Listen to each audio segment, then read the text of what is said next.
Hello मेरे बच्चों, कैसे हैं आप सभी। आशा करता हूं सभी फिट होंगे। प्यारे बच्चों, आज की वीडियो में हम लोग चैप्टर नंबर 5 स्टार्ट करने वाले हैं, जिसका नाम है इंट्रोडक्शन टू यूक्लिड्स ज्योमेट्री।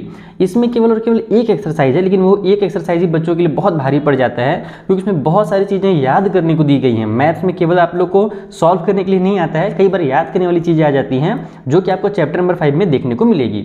लेकिन मैं ये नहीं चाहता कि आप डायरेक्ट इन चीज़ों को रटना शुरू कर दो, एक्सरसाइज 5.1 को। मैं चाहता हूँ कि पिछले साल जो मैंने अंतिम बैच लॉन्च किया है, उसमें मैंने जो नोट्स प्रोवाइड कराए हैं ना बच्चों को यूक्लिड ज्योमेट्री के, उस नोट से आज आपको मैं पढ़ा दूं। और अगर आपको इसके पूरे के पूरे नोट्स चाहिए, देखो यहाँ पर मैंने पूरा हर सब्जेक्ट बना करके रखा हुआ है, तो अगर आप इसको कंप्लीट नोट्स आते हो तो हमारे अंतिम बैच में ये अवेलेबल है। अंतिम बैच परचेस करोगे तो उसमें आपको सारे इंपॉर्टेंट क्वेश्चंस तो मिल ही जाएंगे, सारे चैप्टर्स के वीडियो के साथ, वीडियो सॉल्यूशंस के साथ ही साथ आपको वहाँ पर एक्स्ट्रा चीज़ें मिलेंगी, जैसे कि हमारा क्वेश्चन पेपर हो गया, बहुत सारे क्वेश्चन पेपर हमने भेजे थे। उसके अलावा ये हमारा जो फॉर्मूला शीट है ये भी मिल जाएगा, और एक सीक्रेट टेलीग्राम ग्रुप का भी लिंक मिल जाएगा, जिसको ज्वाइन करके तुम अपने जो बच्चे लोग पिछले साल अंतिम में ज्वाइन किए थे उनके साथ भी जुड़ सकते हो, जो नए बच्चे ज्वाइन करेंगे उनके साथ भी जुड़ सकते हो। ठीक है, जिसमें मैं बहुत सारी सीक्रेट चीज़ों को प्रोवाइड कराता हूँ। तो सबसे पहले स्टार्ट करते हैं हमारा चैप्टर नंबर 5 यूक्लिड ज्योमेट्री। अब इसमें होता क्या है, यूक्लिड है कौन? यूक्लिड भैया एक ग्रीक मैथमेटिशियन है, जिन्होंने बहुत सारी चीज़ों को बताया था। बेसिक से जो रूल्स हम लोग अपनी डेली लाइफ में यूज़ करते हैं वो उन्होंने ही बताया है। उन्होंने दो चीज़ें दी थी, एक उन्होंने बताया एक्सियम के बारे में और एक उन्होंने बताया पोस्टुलेट के बारे में। अब एक्सियम और पोस्टुलेट क्या होते हैं सर? तो एक्सियम और पोस्टुलेट तुम कह सकते हो एक तरह से डेफिनेशन टाइप से चीज़ें होती हैं, लेकिन ये इस तरीके के डेफिनेशंस होते हैं ना जिसको चेंज नहीं किया जा सकता, जो यूनिवर्सल ट्रूथ है, यानी कि जो एकदम सच्चाई है, उसमें कोई भी चेंज नहीं किया जा सकता, कोई बोल ही नहीं सकता कि ये झूठ है। वो ऐसे स्टेटमेंट्स दिए उन्होंने जो एकदम 100% कहते हैं सही थे।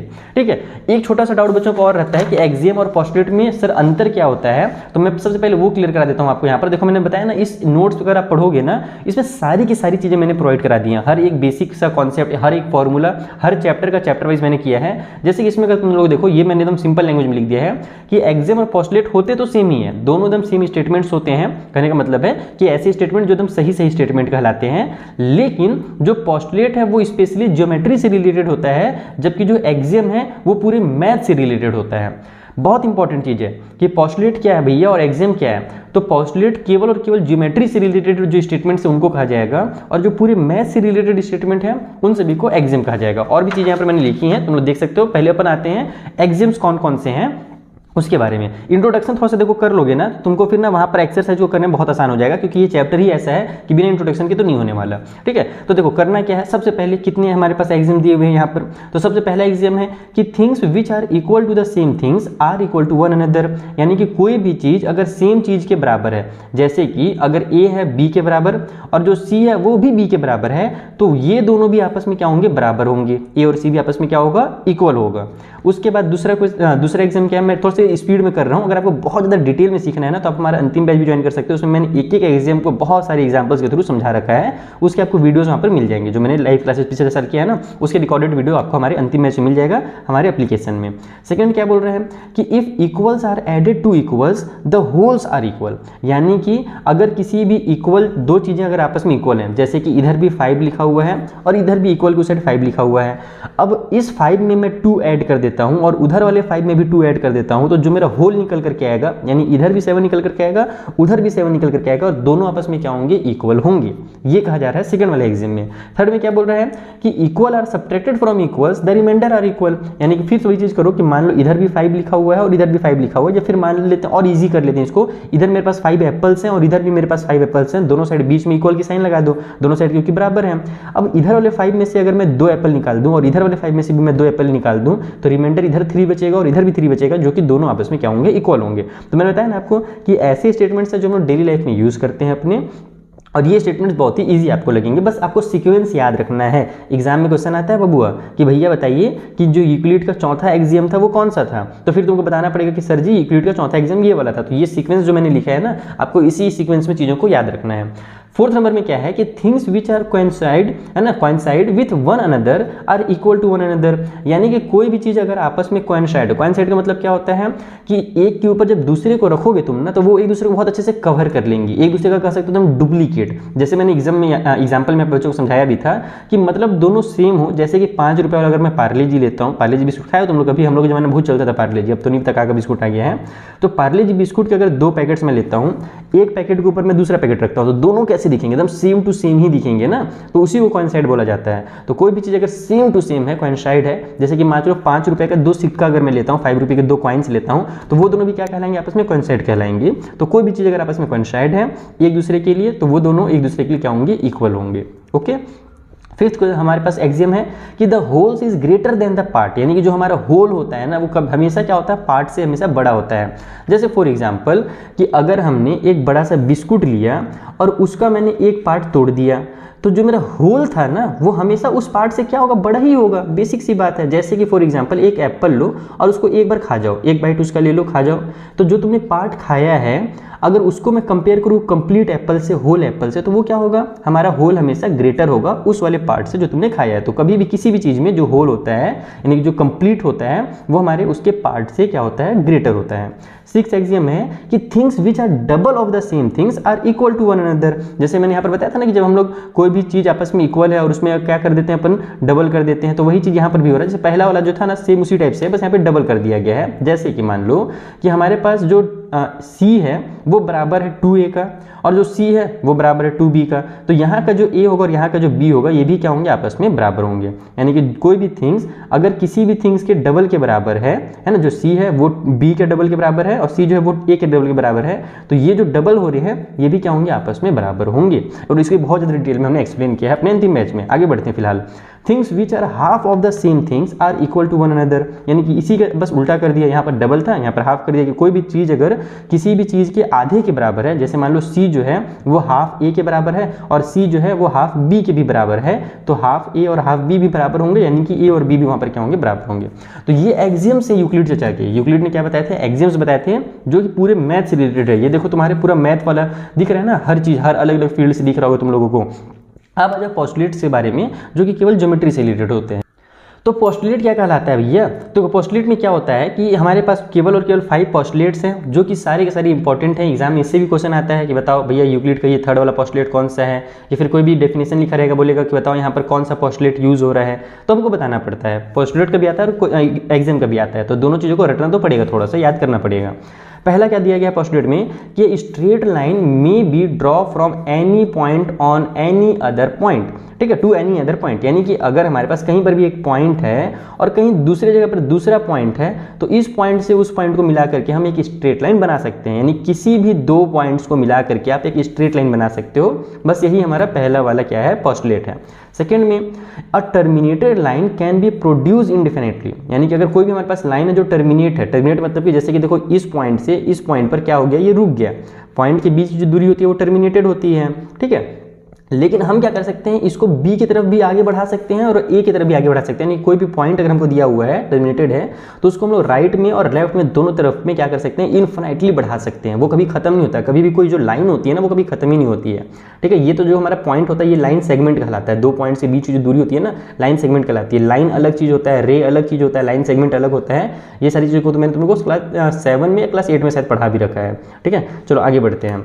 थर्ड वाला, a circle can be draw with any centre and any radius, यानी कोई भी जो सर्कल है उसको हम लोग क्या कर सकते हैं, किसी भी रेडियस से और किसी भी सेंटर से ड्रॉ कर सकते हैं। जैसे कि मान लो मेरा मन कर रहा है यहाँ पर एक सर्कल ड्रॉ करने का, तो मैं यहाँ पर एक पॉइंट पकड़ूंगा जो उसका सेंटर होगा, उससे थोड़ा सा दूरी लूंगा, मान लो 5 सेंटीमीटर का रेडियस लूंगा और बड़ा सा एक सर्कल बना दूंगा ऐसे 5 सेंटीमीटर के रेडियस के साथ, अपना उसको पकड़ के, प्रकार को पकड़ करके, कंपास को पकड़ करके।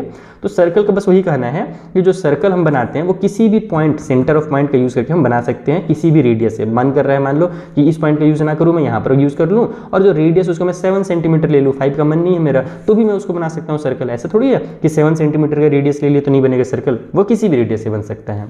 अगला पोस्टुलेट क्या है, all right angles are equal to one another, यानी कितना तुम राइट एंगल बना लो, तुम एक इंडिया में राइट एंगल बनाओ, दूसरा जाकर के ऑस्ट्रेलिया में राइट एंगल बनाओ, तुम्हारा जो राइट एंगल का वैल्यू होगा दोनों जगह पर बराबर होगा, क्योंकि दोनों क्या होंगे, आपस में 90 डिग्री ही कहलाएंगे।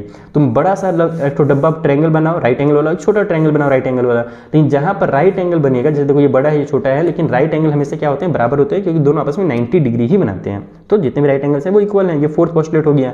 फिफ्थ में बोल रहे हैं कि if a straight line falling अच्छा, इसमें बहुत डिटेल में लिखा हुआ था पोस्टुलेट, तो इसलिए मैंने यहाँ पे नहीं लिखा है, हिंदी में तुमको समझा देता हूँ सिंपल लैंग्वेज में। ये मैंने अच्छा काम किया था क्योंकि बच्चे लोग इसमें बहुत ज़्यादा कंफ्यूज हो रहे थे इस पोस्टुलेट में, तो मैंने उनके लिए एकदम बेसिक सा लैंग्वेज में इसको हिंदी में कर दिया। देखो क्या बोला जा रहा है इसमें, बाकी तुम लोग इसका इंग्लिश में अपने बुक में देख ही सकते हो, चाहे तुम्हारे पास NCERT हो, RS अग्रवाल हो, RD शर्मा हो, कोई भी बुक हो, तुम इसको आराम से देख सकते हो। 5th वाला पोस्टुलेट को यूक्लिड का मैं हिंदी में तुमको ईजी लैंग्वेज में समझाता हूँ कि जब कोई सीधी लाइन PQ दो अन्य सीधी लाइन AB और CD को इंटरसेक्ट करती हैं, जैसे कि हमारे पास दो लाइन थे बेचारा, एक CD था एक AB था, दोनों अपने अपने डायरेक्शन में चल रहे थे। एक भैया बड़ा सा लाइन PQ आ गया और उनको क्या कर दिया, इंटरसेक्ट कर दिया। इंटरसेक्ट करना मतलब कट कर देना।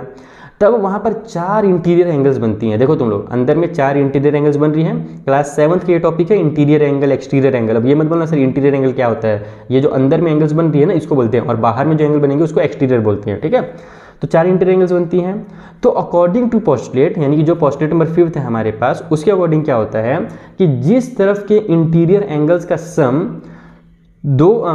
कहाँ गया, हाँ, सम 180 डिग्री से कम होगा, लाइन AB एंड CD उसी तरफ जाकर एक दूसरे को इंटरसेक्ट करेंगे। एकदम बेसिक सा है, एकदम बहुत ही आसान है। देखो क्या बोल रहे हैं कि यहाँ पर जब आपके पास 4 इंटीरियर एंगल्स बन गए तो सेम एंगल्स को देखो, यानी कि जो सेम साइड वाले एंगल, जैसे 1 और 2 को देखो और 3 और 4 को देखो।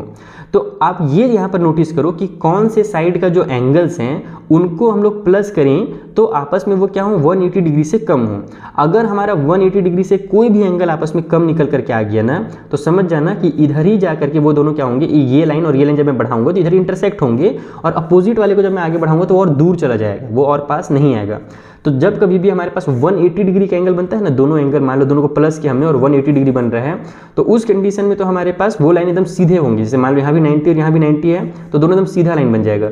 लेकिन जब इस कंडीशन में ऐसा कभी है कि हमारे पास 2 लाइन्स थे, बेचारे एक ऐसे चल रहे थे, एक तीसरा लाइन आकर के उनको कट किया तो 4 इंटीरियर एंगल्स बन गए।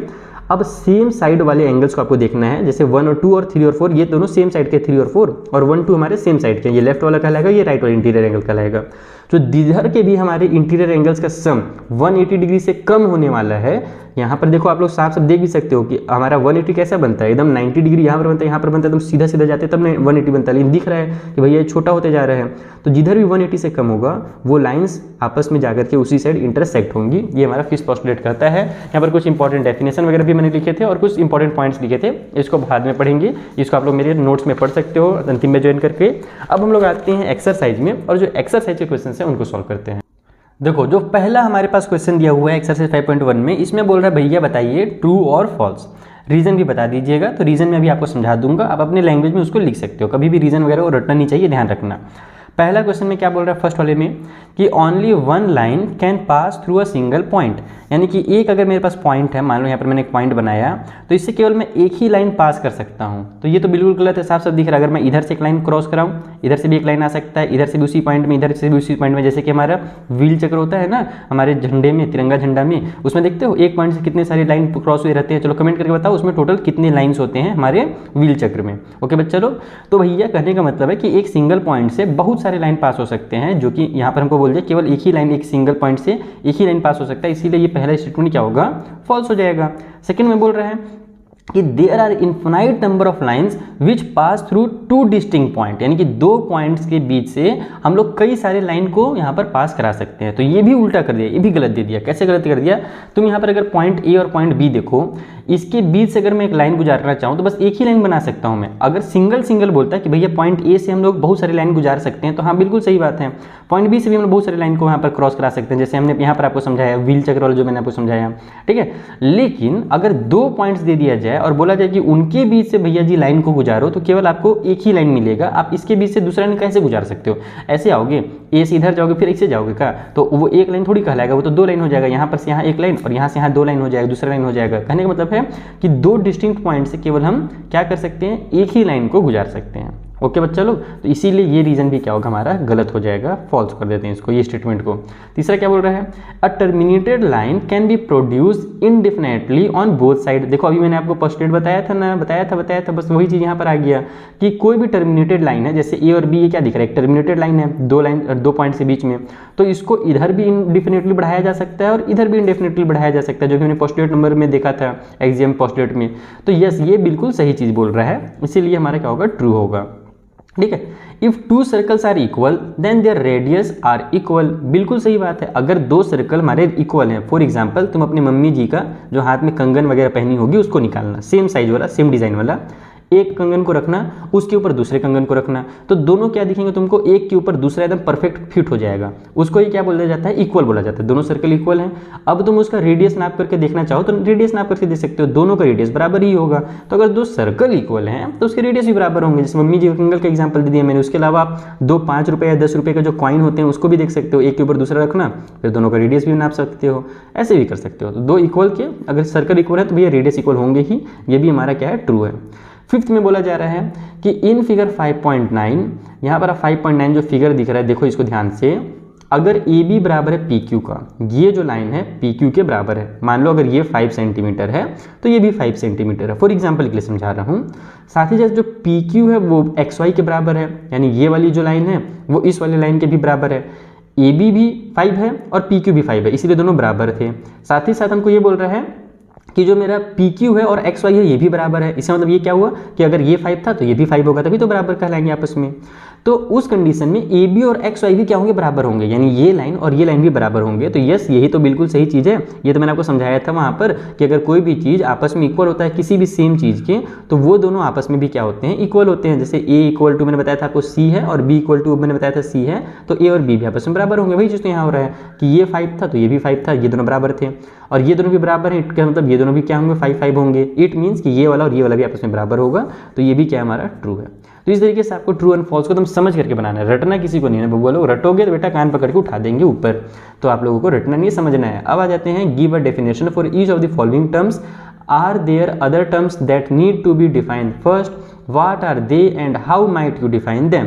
यानी कि यहाँ पर कुछ टर्म्स दिए हुए हैं, आपको इनके डेफिनेशन बताने हैं, और अगर आपको जरूरत पड़ता है कहीं पर कि इनके डेफिनेशन से पहले कुछ दूसरे डेफिनेशन बताने के लिए, तो वो भी आप बता सकते हो कि अगर ये डेफिनेशन तुम बता रहे हो और हो सकता है कि इसमें कुछ ऐसे टर्म्स आ जाएं जिसका डेफिनेशन और बताना पड़े बच्चों को, तो फिर तुम उसका डेफिनेशन भी पहले बता सकते हो। तो चलो मैं आपको इसका जो आंसर है वो लिख करके समझाता हूँ डिटेल में।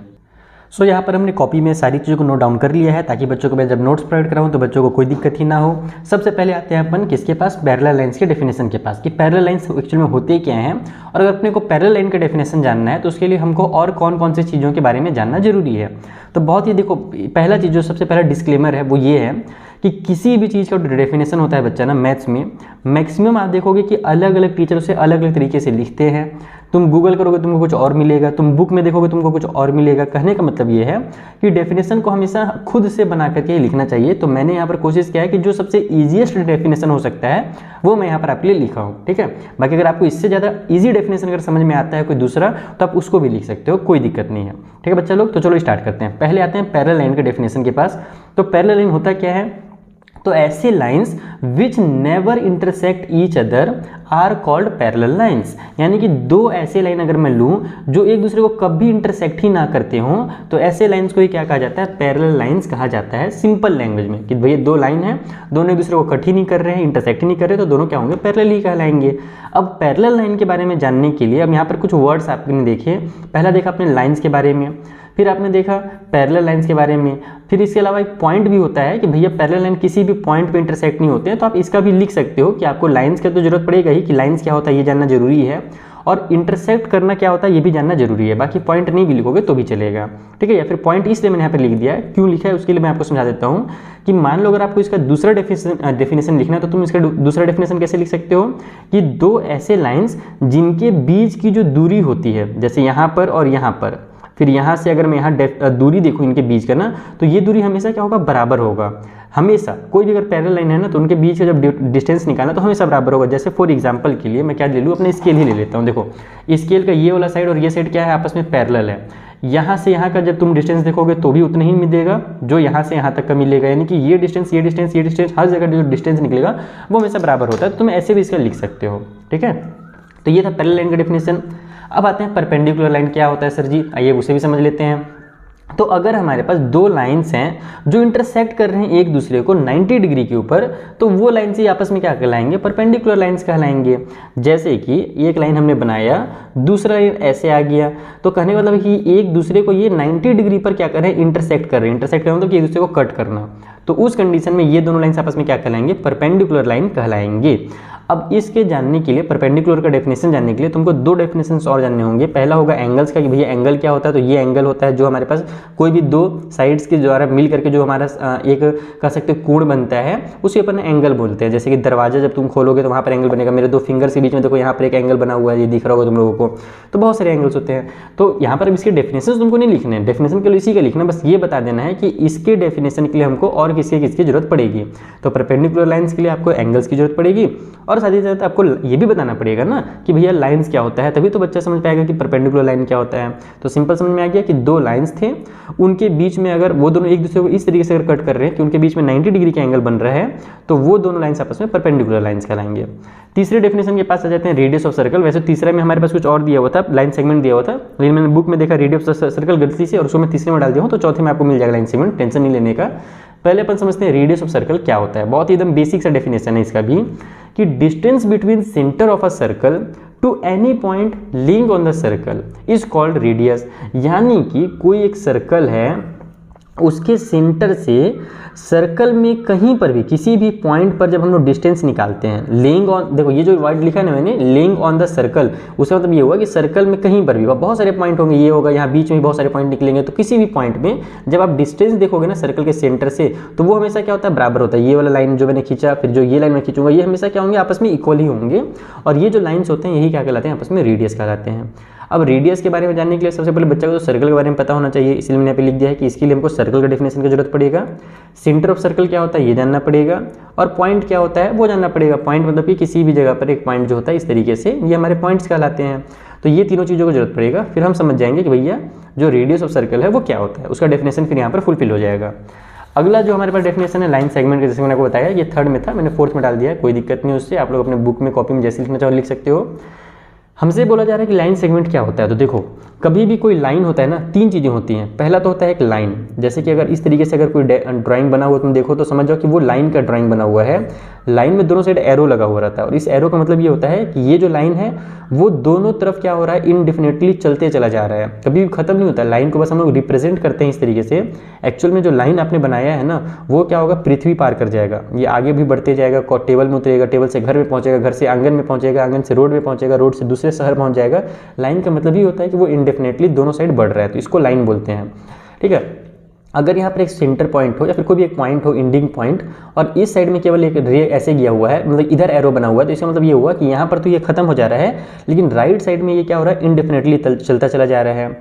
और अगर इसके बीच में ही, यानी किसी लाइन के बीच में ही अगर आप दो पॉइंट ले लो, ये पॉइंट लिया मैंने और ये पॉइंट लिया, और इन दोनों पॉइंट के बीच की अगर डिस्टेंस की बात की जाए, जो मैं भी यहाँ पर डार्कर बना रहा हूँ, तो ये जो पॉइंट के बीच की डिस्टेंस है इसको ही बोला जाता है लाइन सेगमेंट।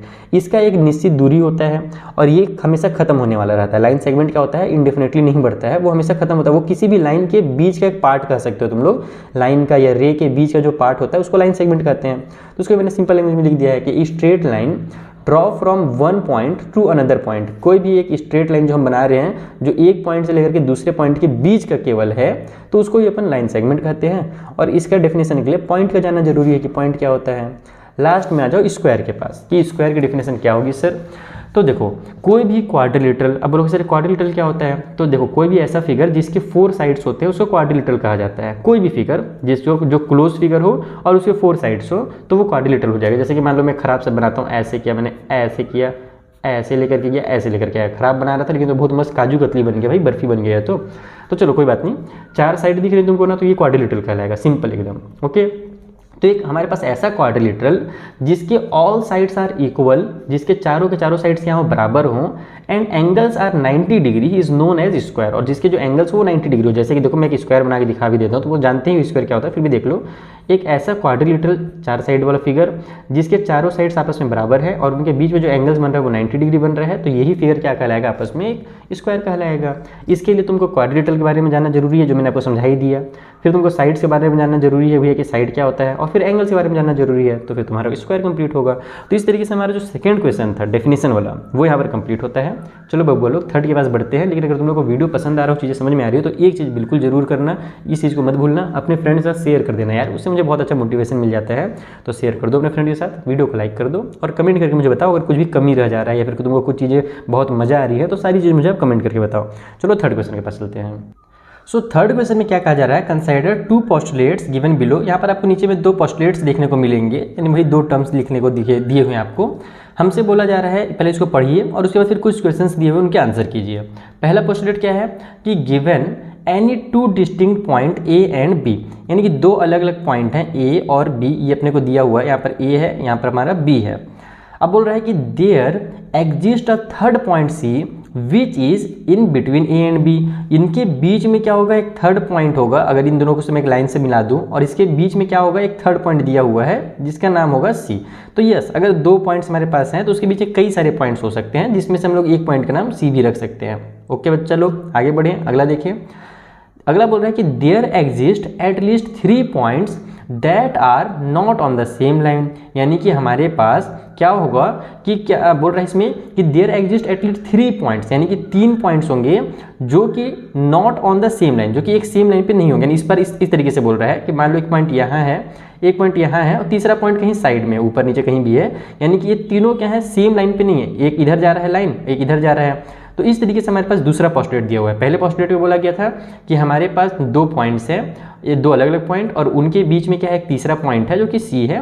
और फिर यहाँ पर हमारे पास बोल रहा है कि देयर एग्जिस्ट एटलीस्ट 3 पॉइंट्स, हमारे पास 3 पॉइंट्स ऐसे हैं that are not on the same line, तो जो कि सेम लाइन पे नहीं होंगे। तो ये भी सही है कि भैया 3 पॉइंट हमारे पास हैं, एक यहाँ एक यहाँ एक यहाँ है, जो कि सेम लाइन पे नहीं है। ऐसा भी हो सकता है और ऐसा भी हो सकता है, दोनों कंडीशन सही है। अब आगे बढ़ते हैं, हमसे क्या बोल रहा है, do this postulates contain any undefined terms. क्या ये जो पोस्टुलेट आपको दिए हुए हैं इसमें कुछ अनडिफाइंड टर्म्स हैं क्या, जिसको जानना जरूरी था। तो जैसे यहाँ पर हमको बोला गया था ना कि भैया इसके डेफिनेशन बताओ, साथ ही साथ कुछ ऐसे टर्म्स भी बताओ जिनको जानना जरूरी है इनके डेफिनेशन के लिए। वैसे यहाँ पर भी ये जो पोस्टुलेट हैं इसमें कुछ ऐसे टर्म्स आपको दिख रहे होंगे जिनका डेफिनेशन आपको नहीं बताया गया। जैसे कि आपको मैं बताता हूँ, फॉर एग्जाम्पल के लिए लाइन, हम लोग यहाँ पर लाइन का जरूरत पड़ रहा है ना, देखो सेम लाइन बोल रहा है, तो लाइन क्या होता है ये तो हमको बताया ही नहीं गया इसमें पोस्टुलेट में, तो हमको लाइन्स का जरूरत पड़ रहा है। हमको पॉइंट के बारे में बात किया जा रहा है, लेकिन पॉइंट का डेफिनेशन नहीं दिया हुआ है, और ये सारे डेफिनेशन मैंने उसमें लिखे हुए हैं अपने, क्या बोल सकते हो आप लोग, फॉर्मूला शीट में, तो वहाँ से आप लोग देख सकते हो। ठीक, तो कहने का मतलब है कि हमारे पास कुछ तो टर्म्स हैं जो अनडिफाइंड है। यस, ये तो सही लिखा हुआ है। आगे बोल रहा है, दूसरा क्वेश्चन है, 3 क्वेश्चन है टोटल। पहला क्वेश्चन समझ में आ गया कि क्या कुछ अनडिफाइंड टर्म है, तो बिल्कुल है। अभी मैं इसका आंसर कैसे लिखना है वो बताऊंगा, कॉपी में टेंशन नहीं लेने का, पहले अपन समझ लेते हैं चीज़ों को। आर दिस पोस्टुलेट कंसिस्टेंट, क्या ये पोस्टुलेट कंसिस्टेंट है। कंसिस्टेंट का मतलब कि क्या ये अलग है और ये अलग है क्या, यानी कि कंसिस्टेंट कब कहलाएगा, जैसे अगर ये पोस्टुलेट किसी और चीज़ को डिफाइन करे और ये जो है किसी और चीज़ को डिफाइन करे, तो उस कंडीशन में दोनों आपस में कंसिस्टेंट कहलाते हैं। तो बिल्कुल ये एक अलग पोस्टुलेट है और ये एक अलग पोस्टुलेट है, दोनों अलग अलग चीज़ों को यानी कि डिफाइन कर रहे हैं, इसलिए कंसिस्टेंट तो होंगे। तीसरा बोल रहा है चीज़ इसमें कि do they follow from Euclid's postulate explain, क्या ये किसी यूक्लिड पोस्टुलेट को फॉलो कर रहे हैं, अगर कर रहे हैं तो उसको एक्सप्लेन कीजिए। ठीक है, तो यहाँ पर देखो ये किसी यूक्लिड पोस्टुलेट को तो एक्सप्लेन नहीं कर रहे हैं, जैसा कि मैंने आपको अभी शुरू में ही दिखा दिया, वीडियो के स्टार्टिंग में ही इंट्रोडक्शन करा दिया कि पोस्टुलेट क्या होता है, एक्सियम क्या होता है। लेकिन यहाँ पर ये एक एक्सियम को क्या कर रहे हैं, बोल सकते हो आप लोग एक्सप्लेन कर रहे हैं, या फिर एक एक्सियम का यहाँ पर यूज हो सकता है। वो कौन सा एक्सियम है, तो आप लोग यहाँ पर अगर 5.1 वाला एक्सियम देखोगे, ये वाला एक्सियम, तो इसमें बोला गया है कि given two distinct point there is a unique line that pass through them, यानी कि अगर हमारे पास 2 पॉइंट दिया हुआ है तो उनके बीच में क्या होता है, एक यूनिक लाइन होता है, जिससे वो जो लाइन जो है वो उन दोनों में से पास होता है। तो यहाँ पर वही चीज़ तो बोल रहा है कि हमारे पास 2 पॉइंट्स हैं, उनके बीच से एक लाइन गुजार दो और उसमें एक पॉइंट तीसरा भी आ जा रहा है, तो ये कह सकते हो कि हमारे पास यहाँ पर इस वाले एग्जाम का यूज हुआ है।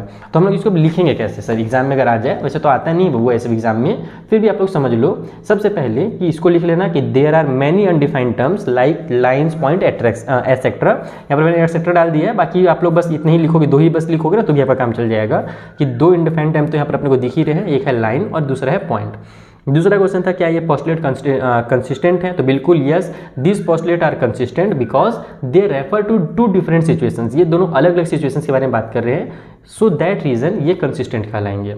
और तीसरा क्या बोला था कि क्या ये किसी यूक्लिड के पोस्टुलेट को कर रहे हैं यूज, तो बिल्कुल नहीं, no this postulate do not follow from Euclid postulate, ये पोस्टुलेट यूक्लिड के पोस्टुलेट नहीं है, लेकिन दे फॉलो फ्रॉम एग्जाम 5.1, ये जो हमारा एग्जाम 5.1 दिया हुआ अपने बुक में, उसको ये यहाँ पर ये फॉलो कर रहे हैं। बाकी आप चाहो तो एग्जाम भी यहाँ पर डिटेल में लिख सकते हो, अगर 5.1 ना लिखना चाहो तो उस एग्जाम को भी लिख सकते हो जो एग्जाम हमने आपको दिखाया वहाँ पर। तो इस तरीके से आपका थर्ड क्वेश्चन जो है वो कंप्लीट होगा। आई होप ये भी आपको अच्छे समझ में आ गया होगा। कुछ भी डाउट हो तो टेलीग्राम पर डिस्कस कर सकते हैं। फिलहाल बढ़ेंगे हम लोग अगले क्वेश्चन के पास। Fourth question most important question है एग्जाम के लिए, मैं अभी से क्लियर कर देता हूँ क्योंकि ये क्वेश्चन मैंने अपने अंतिम बैच में भी लिया था। वहाँ पर क्या था, बहुत सारे क्वेश्चन थे, अलग अलग बुक से भी थे, आर डी शर्मा के एग्जाम्पलर से भी था, जिससे क्वेश्चन बच्चे लोग क्या आए थे, फिलहाल हम लोग इस क्वेश्चन के पास आते हैं और फोर्थ वाले में क्या बोल रहे हैं ये समझते हैं। इसमें बोला जा रहा है कि if a point C lie between 2 points A and B, एक पॉइंट सी है जो ए और बी के बीच में कुछ इस तरीके से है कि ए सी और बी सी बराबर है, यानी कि ए से लेकर के सी तक की जो दूरी होगी और बी से लेकर के सी तक की जो दूरी होगी वो दोनों आपस में बराबर होगी। देन प्रूव दैट, आपको ये प्रूव करना है कि जो ए सी है ना वो क्या है, ए बी का आधा है। Explain by drawing the figure, figure बनाकर इसे एक्सप्लेन करना है। बहुत ही आसान क्वेश्चन है, लेकिन बच्चे इसको भी कई बार गड़बड़ कर देते हैं और ये एकदम ईजी नंबर दे करके जाता है। तो इस क्वेश्चन का नंबर बिल्कुल मत छोड़ना। आओ मैं समझाता हूँ कैसे बनेगा ये। तो सबसे पहले तो तुम ड्राइंग समझो। हमसे बोला गया है कि दो पॉइंट्स हैं, एक है पॉइंट ए, एक है पॉइंट बी, उनके बीच में कोई पॉइंट सी आ जा रहा है और कुछ इस तरीके से आ रहा है। क्वेश्चन में हमको ये दिया हुआ है, ये गिवन है इस क्वेश्चन में कि हमारा जो ए सी है ना वो क्या है, इक्वल है बी सी के। ये अपने को क्वेश्चन में ही दिया हुआ है, इट इज़ गिवन। ओके, समझ में आ रहा है? इतना फोकस कर देता हूँ अच्छे से, कैमरा में दिखना चाहिए भाई। हाँ, दिख रहा है क्लियर? ये क्वेश्चन में गिवन है। अब तुमको क्या करना है, यहाँ पर यूक्लिड चचा का जो हमारा एक एक्सियम है कि जब हम लोग इक्वल में इक्वल को ऐड करते हैं तो हमारा होल जो है वो इक्वल होता है। यानी देखो ये दोनों क्या है, आपस में इक्वल हैं, ए सी और बी सी इक्वल है। बस इस चीज़ को याद रखो। क्या करना तुम कि इसमें भी ए सी ऐड कर दो और इसमें भी ए सी ऐड कर दो। देखो यहाँ पर हमारे पास ए सी है, उसमें मैंने ए सी ऐड कर दिया दो इक्वल चीज़ों में, और इधर भी हमारे पास बी सी था, इसमें भी मैंने ए सी ऐड कर दिया। तो यहाँ पर हमारे पास ए सी और बी सी इक्वल दिया हुआ था पहले से, तो वो हमने लिख दिया है। और दोनों में हमने सेम चीज़ को ऐड किया, इधर भी ए सी ऐड किया और इधर भी ए सी ऐड किया, जिसको हमने अभी क्वेश्चन में क्या पढ़ा था इसके बारे में। अभी जब मैं आपको एग्जाम पढ़ा सकता हूँ कि यहाँ पर हम लोग क्या कर रहे हैं, इक्वल ऐड कर रहे हैं। तो equals are added to equals, then wholes are equal. ये चीज़ यही पढ़े ना, बस वही चीज़ है यहाँ पर कि भैया हमारे पास हमने जो इक्वल चीज़ें दी हुई थी उसमें मैंने इक्वल को ऐड किया, तो जो होल मिला हमको, जो सम मिलेगा ये भी क्या होगा, आपस में इक्वल होगा। बस यहीं से आपका आंसर आ गया। कैसे आ गया सर ये आंसर, वो देख लो। ए सी और ए सी को जब ऐड करोगे तो ये क्या बन जाएगा, हमारा 2AC बन जाएगा। इधर BC प्लस AC करो तो तुम यहाँ पर इसमें से देख सकते हो, ड्राइंग से देख सकते हो कि हमारे पास ये जो BC है, अगर उसमें मैं AC मिला दूँ तो दोनों मिल करके क्या बन जा रहा है, AB बन जा रहा है। देखो यहाँ से यहाँ तक BC, यहाँ से यहाँ तक AC, दोनों मिला दिए तो हमारा AB बन गया। तो 2AC इक्वल टू हमारे पास क्या निकल करके आ जा रहा है, AB निकल करके आ जा रहा है। बस यहीं से आंसर आ जाएगा। 2 को इधर ट्रांसफर कर दो तो AC इक्वल टू हो जाएगा AB डिवाइड बाई में 2, और इसी को चाहो तो जैसे बुक में लिखा हुआ है वैसे भी लिख सकते हो, AC equal to half AB। यानी कि ये जो 2 था हमने उसको अलग फ्रैक्शन में कर दिया, नीचे में 2 कर दिया और ऊपर में 1 किया है। AB का 1 से मल्टीप्लाई हो तो AB ही आएगा, नीचे में 2 हो जाएगा। तो AC equal to half AB, ये अपने को यहाँ पर प्रूफ करना था, जो हमने एकदम ईजी तरीके से कर दिया। आई होप आपको बहुत मजा आया होगा समझ करके। और इसको छोड़ना मत भैया, बता दे रहा हूँ, एग्जाम में अगर छोड़े ना तुम लोगों को मैं कान गर्म करूँगा। बहुत ही ईजी क्वेश्चन है और बहुत ही आराम से आता है एग्जाम में ये क्वेश्चन। तो ये 4th नंबर भी कंप्लीट हुआ। चलिए जो अगला 5th वाला क्वेश्चन उसे बनाते हैं। 5th वाले में बोल रहा है कि इन क्वेश्चन 4, जो क्वेश्चन 4 में भी आपने काम किया, हमने वहाँ पर क्या देखा कि point C is called a midpoint of the line segment A B. हमने देखा कि सी जो है भैया वो मिड पॉइंट था लाइन सेगमेंट ए बी का। प्रूव कीजिए that every line segment has one and only one midpoint. यानी आपको ये प्रूव करना है कि किसी भी लाइन सेगमेंट में केवल एक ही मिड पॉइंट हो सकता है, दूसरा उसका मिड पॉइंट हो ही नहीं सकता। तो ये तो कॉमन सी बात तो है। जैसे मान लो मेरा पेन है, अगर इसका मान लो 10 सेंटीमीटर इसका लेंथ है तो बीचों बीच में 5 सेंटीमीटर ही आएगा, यानी कि जो 5 होगा वही इसका मिड पॉइंट होगा, 6 तो इसका मिड पॉइंट हो ही नहीं सकता। तो अपने को बस इस चीज़ को प्रूव करना है कि किसी भी लाइन का केवल एक ही मिड पॉइंट होता है, दूसरा नहीं हो सकता। तो कैसे प्रूव करेंगे, आइए मैं आपको समझाता हूँ कॉपी में। तो देखो इसको साबित करने के लिए ना आपको क्या करना है, खुद को थोड़ा सा गलत साबित करना है। गलत कैसे साबित करेंगे वो समझते हैं। सबसे पहले अपन मान लेंगे ये कि हमारे पास एक लाइन सेगमेंट ए बी है जिसमें 2 पॉइंट्स हैं, एक पॉइंट सी है और एक पॉइंट डी है, और दोनों क्या है, मिड पॉइंट्स हैं। थोड़ी देर के लिए मान लेते हैं। वैसे तुमको पता है कि भैया या तो सी मिड पॉइंट होगा तो डी होगा, दोनों तो मिड पॉइंट हो ही नहीं सकते हैं। तो हमने मान लिया कि भैया जो हमारा सी है वो भी मिड पॉइंट है और डी जो है वो भी मिड पॉइंट है। अब अगर ये सी जो है अगर वो मिड पॉइंट है, यहाँ पर लिखेंगे हम लोग if C is midpoint, MP मतलब मध्य प्रदेश नहीं ना, मिड पॉइंट, देन उस कंडीशन में हमारे पास जो AC होगा वो इक्वल होगा BC के। जैसे कि आपने क्वेश्चन नंबर 4 में देखा, इसके पिछले वाले क्वेश्चन में हमारा AC और BC क्या होंगे, बराबर होंगे, तभी हमारा C क्या होगा, वो मिड पॉइंट कहलाएगा। और यहाँ से हम लोग इसको ऐसे भी लिख सकते हैं कि भैया जो मेरा AC होगा वो क्या होगा, पूरे लाइन का आधा होगा। जैसे भी हमने पिछले वाले में अभी क्या किया, वही प्रूव किया ना क्वेश्चन नंबर 4 में, और ये क्वेश्चन नंबर 4 से ही कनेक्ट करके दिया गया है, तो आपको अब अलग से प्रूव करने की जरूरत है ही नहीं। और एग्जाम में इस क्वेश्चन को देता भी नहीं है। अगर दे दिया तो जैसे क्वेश्चन नंबर 4 में तुमने प्रूव किया था पहले मिड पॉइंट, वैसे भी प्रूव कर सकते हो। नहीं तो आप डायरेक्ट भी लिख सकते हो कि भैया अगर AC इक्वल है BC का, यानी कि अगर हमारा ये मिड पॉइंट है C, तो उस कंडीशन में जो AC होगा वो पूरे AB का क्या होगा, आधा होगा, जैसे भी हमने 4th वाले क्वेश्चन में देखा। साथ ही साथ हम लिखेंगे also if D is mid point. अगर अपन D को मिड पॉइंट लेते हैं तो उस कंडीशन में क्या होगा भैया कि मेरा AD और मेरा BD वो भी आपस में बराबर हो जाएंगे, क्योंकि D तो हमारा मिड पॉइंट हमने मान लिया है। तो इसको भी ऐसे लिखेंगे कि अगर हमारा, एक सेकेंड एडजस्ट हो जाए थोड़ा सा अच्छे से ताकि बच्चों को कोई दिक्कत ना हो देखने में। तो इसलिए हमारा जो AD होगा वो क्या हो जाएगा, इक्वल होगा BD के, ठीक है। और यहाँ से हमारा एक चीज़ और क्लियर होगा कि जैसे यहाँ पर AC जो था वो मिड पॉइंट होने की वजह से हाफ ऑफ AB था, उसी तरीके से जो AD है वो भी क्या होगा, पूरे लाइन AB का क्या हो जाएगा, वो भी हाफ हो जाएगा, क्योंकि भाई ये तो मिड पॉइंट है, D बेचारा ही मिड पॉइंट है। तो ये हमारा इक्वेशन 1 बनता है और ये इक्वेशन 2 बनता है। अब तुम देखो कि AC जो है वो इक्वल है हाफ ऑफ AB के और AD भी हाफ ऑफ AB के इक्वल है। तो कोई भी थिंग्स अगर किसी भी हाफ के इक्वल हो तो वो दोनों आपस में इक्वल होते हैं। ये भी हमने पढ़ा हुआ है एग्जाम में पिछले वाले यानी कि स्टार्टिंग में इस वीडियो के। तो यहाँ पर आप लोग इसको ऐसे लिखोगे कि फ्रॉम इक्वेशन नंबर 1 एंड 2, हम लोग शॉर्टकट में लिखते हैं। इक्वेशन नंबर 1 एंड 2 से ये क्लियर हो रहा है कि भैया राइट वाला पार्ट अगर इक्वल है तो लेफ्ट वाला भी तो इक्वल होगा ही। तो यहाँ पर हमारे पास जो AC है वो इक्वल हो गया AD का, और यही चीज़ हमने गड़बड़ कर दिया। गड़बड़ मतलब कि मैंने गड़बड़ नहीं किया है, यहीं पर अपने आप को गड़बड़ साबित करना है अपने को कि हमने क्या देखा कि C और D दो अलग अलग पॉइंट थे। D भी हमारा मिड पॉइंट था और C भी मिड पॉइंट था, लेकिन हम लोग अब क्या लेकर के आ गए, हमने ये लेकर के आ गया कि भैया जो मेरा AC है यहाँ से लेकर के यहाँ तक की जो दूरी है और A से लेकर के D तक यानी कि यहाँ से लेकर के यहाँ तक की जो दूरी है वो बराबर है। तो ये दिख रहा है क्या, किसी एंगल से बराबर दिख रहा है? ये तो भैया मेरा छोटा और ये तो बड़ा दिख रहा है। तो इसका मतलब ये हुआ कि AC और AD बराबर नहीं हो सकते। ये तभी पॉसिबल है जब दोनों सेम पॉइंट हो, यानी कि अगर हमारे पास एक यहाँ पर हम लोग को लाइन सेगमेंट बनाना था, तो यहाँ पर ये पॉइंट A है और ये पॉइंट अगर B है और बीचों बीच में ही पॉइंट C है और उसी पॉइंट का नाम अगर मैं D रख दूं, तभी जाकर के ये पॉसिबल है कि मेरा AC और AD बराबर होगा। अगर दोनों अलग अलग पॉइंट हैं तब उस कंडीशन में ये बराबर हो ही नहीं सकता। तो तुम लोग इसको लास्ट में ऐसे लिखोगे कि अब तो भैया गलत हो गया हमारा, तो हम लोग इसको ऐसे लिखेंगे कि दिस इज पॉसिबल। ये पॉसिबल तभी हो सकता है, this is possible when C and D are both represent only one point, या फिर इसको ऐसे भी लिख सकते हो only one point के बदले में कि सेम पॉइंट, यानी कि जो C और D है अगर वो सेम पॉइंट को ही रिप्रेजेंट करेंगे, यहाँ से यहाँ तक भी लिख सकते हो या तो इसको लिख सकते हो, तब जाकर के ये पॉसिबल होगा कि हमारा AC और AD बराबर है। अदरवाइज AC और AD बराबर नहीं हो सकता।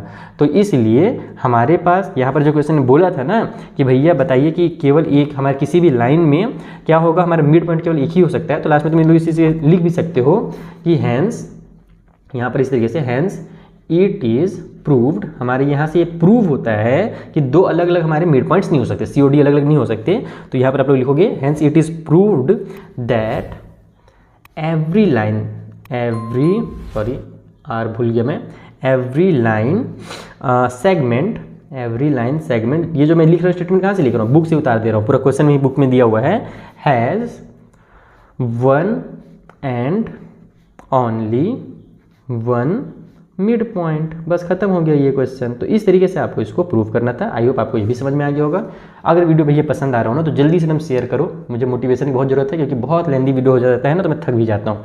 तो अगला अगर आप चाहते हो कि जल्दी से चैप्टर नंबर 6 से भी वीडियो आ जाए तो इस वीडियो को अपने फ्रेंड के साथ शेयर कर दो और डिस्क्रिप्शन बॉक्स में अपना जाकर के आप टेलीग्राम ज्वाइन कर लेना, वहाँ पर मैं सारी चीज़ें आपको बताता रहता हूँ, अपडेट्स देता रहता हूँ। चलो जो क्वेश्चन नंबर 6 है फिलहाल उससे सॉल्व करते हैं। 6th वाले में बोला जा रहा है कि इन फिगर 5.10, ये जो फिगर आपको दिख रहा है इसमें अगर AC और BD बराबर है, यानी कि A से लेकर के C तक और B से लेकर के D तक, ये यहाँ से यहाँ तक और यहाँ से यहाँ तक अगर आपस में इक्वल है, तो प्रूव कीजिए कि जो मेरा AB होगा और जो मेरा CD होगा ये भी आपस में बराबर होगा। तो ये भी बहुत ही मजेदार तरीके से बनता है और ये भी क्वेश्चन एग्जाम के लिए इंपॉर्टेंट है, अच्छे से समझ लेना इसको। तो यहाँ पर हमने वो ड्राइंग बना लिया है जो आपकी बुक में दिया हुआ था, जो भी फिगर दिया हुआ है। सबसे पहले अपने को अकॉर्डिंग टू क्वेश्चन लिखना है कि भैया क्वेश्चन में हमसे ये दिया हुआ है ना कि हमारे पास जो AC है, A से लेकर के C तक AC, वो क्या है, वो इक्वल है, किसके इक्वल है, तो वो इक्वल है BD के। ये अपने को क्वेश्चन में ही दिया हुआ है, इसको ले लो आप लोग इक्वेशन नंबर 1 नाम, ठीक है, थोड़ी देर के लिए। AC equal to BD according to question दिया हुआ है। नाउ वी हैव, हमारे पास हमको क्या दिख रहा है, साफ साफ हमको ये दिख रहा है कि अगर अपन क्या करते हैं कि अगर हम लोग यहाँ पर से जो AC है अगर उसको ध्यान से देखें तो वो किससे मिल करके बन रहा है। ये देखो A से लेकर के C तक की जो डिस्टेंस है वो कौन से दो पार्ट से मिल करके बनी है, तो आपको साफ साफ दिखेगा कि अगर हमने AB में BC को प्लस कर दिया, AB प्लस BC कर दिया, तो मेरा AC निकल करके आ जाएगा। तो मैं इसको लिखूंगा ऐसे कि हमारे पास ये है AC equal to AB plus में बी सी। समझ में आया ना ये कहाँ से आया? जो ए सी हमारा कंप्लीट है उसको हम लोग इस तरीके से लिख सकते हैं A B plus B C, क्योंकि ए बी और बी सी को प्लस कर रहे हैं तभी हमारा ए सी आ रहा है। ऐसे हमने लिख लिया। और उसी तरीके से हमारे पास जो बी डी है, जो दूसरा वाला हमारा साइड दिया हुआ है बी डी, उसको भी आपको इसी तरीके से लिखना पड़ेगा। देखो बी डी किस किस चीज़ से बना हुआ है, तो जो बी डी है हमारे पास यहाँ से यहाँ तक, वो इधर BC बन रहा है और इधर हमारे पास CD है, तो BC प्लस CD कर दोगे तो BD आ जाएगा। तो इसको लिख दो कि BC प्लस CD से हमारे पास BD बन रहा है। इसको इक्वेशन नंबर 2 नाम दे दो, इसको इक्वेशन नंबर 3 दे दो। ऐसे नाम देने से फ़ायदा क्या होता है ना कि अपने को शॉर्टकट में फिर लिखने बनता है। आप डायरेक्ट इसको ऐसे लिख सकते हो, from equation number 1, 2 and 3, direct ऐसे लिख करके आप सॉल्व कर दो। क्या सॉल्व कर दो भैया?